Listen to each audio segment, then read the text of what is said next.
Everyone is talking about the Knicks right now, especially because the team has reached contender status. However, a lot of discussions revolve around other topics, and one of the main ones is the update on Julius Randle and his contract extension with the Knicks.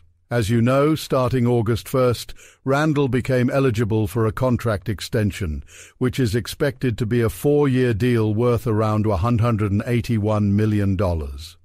According to Bobby Marks, the market plays a huge role in determining a player's worth, especially considering Randle has undergone surgery in each of the last 2 seasons, the most recent being a serious shoulder injury that sidelined him since January.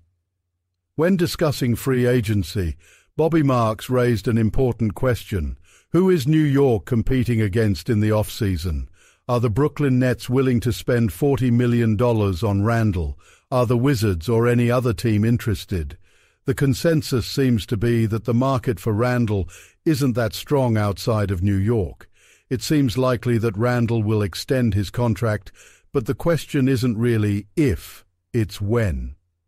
Some have speculated that Randle might follow a path similar to Josh Hart, where he opts into his current deal before October 31st and then signs an extension based on that. So, will Randle sign that extension with New York?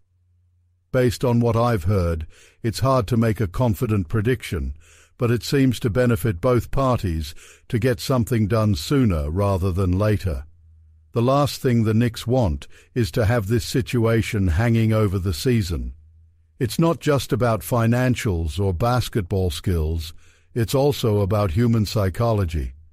Randle has been an all-NBA player, a critical part of this era for the Knicks, the best they've had in over 20 years, so from his perspective, he's earned a max contract. However, the NBA's new collective bargaining agreement, CBA, and the second apron complicate things. The Knicks must tread carefully. They can't afford to offend Randle or his representatives by downplaying his value in negotiations. It's a delicate situation, and they want to make sure Randle feels valued and part of the team moving forward. Adding to that, Randle might already feel some level of insecurity after the Knicks brought in another offensive go-to player like Mikal Bridges, along with other players who have emerged as stars during his absence. It's likely in the Knicks' best interest to make sure Randle feels comfortable heading into the season, but the economics of the new CBA may not make it feasible to give him a max extension. The Knicks already have multiple players earning significant salaries, and Bridges is also due for an extension soon. They simply can't pay everyone. The Knicks might opt for a more modest contract for Randle, perhaps offering a shorter deal or something below the max. They may want to make sure he feels valued without jeopardizing their financial future. There's also a case for waiting and seeing how Randle performs this season, especially considering his recent injuries. If Randle wants to maximize his earnings, he'll need to prove he can perform at his best, especially in the playoffs. There's also the matter of how the team fits together. The Knicks roster has changed, and Randle hasn't had much time playing alongside guys like Mikal Bridges. The team's identity has evolved, and there are still questions about the offensive pecking order between Randle, Bridges, and other emerging players like OG Anunoby. Tibbs will have to figure out the rotations and ensure everyone is happy with their role. Randle has at times expressed frustration with his role and shot distribution, so it's crucial that they figure this out. There's a possibility that Randle could be used as trade bait to acquire a more reliable center, especially given Mitchell Robinson's injury history and the loss of Isaiah Hartenstein. In the end, Randle does have a $31 million option for next season, and based on what Bobby Marks laid out, it's unlikely that another team will max him out next summer. This gives the Knicks time to figure things out. The fit with Randle is another major question.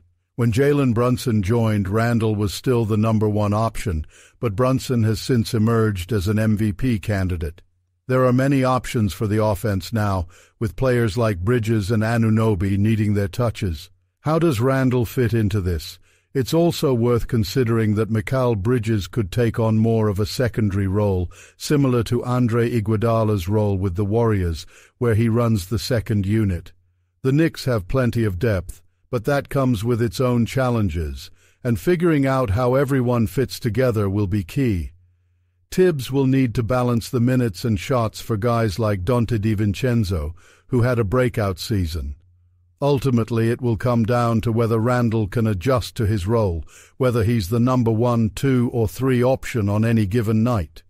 If he can do that, the Knicks are poised to thrive. If you're enjoying these updates, don't forget to subscribe and turn on notifications so you never miss an episode or when we go live. Thanks for watching, Knicks fans, and until next time, peace.